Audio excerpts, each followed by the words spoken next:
Lona ngudokotela lowelapha isigulane sekucala lesaba ne-COVID-19 eGauteng lesangena esibhedlela iCharlotte Maxeke kulomnyaka lophelile ngenyanga Ndlovu lenkhulu.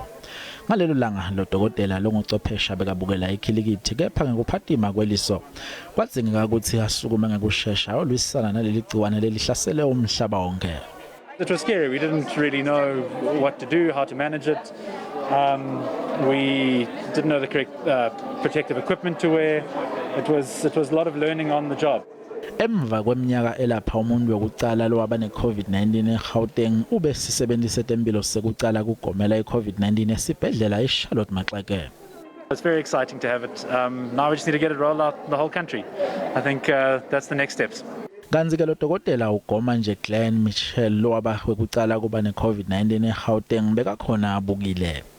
It was hectic but yeah, a year down the line. I'm fit and healthy, so I've only got I can only be grateful. I will be vaccinated.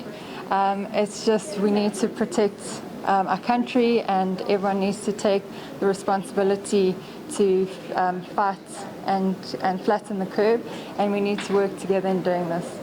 Lesibhedlela lesibe sikhungo sakamva lekutawugonyelwa kuso besibuke kugoma tisebenti letingamakhulu lamabili lomuhla.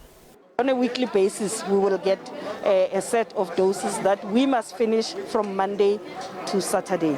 This is important for us to do in order to strengthen that system and prevent more infections from going around. You know, this is part of the vaccine rollout. The original vaccine rollout was supposed to be broader, but at this point in time, we don't have any registered vaccines in the country.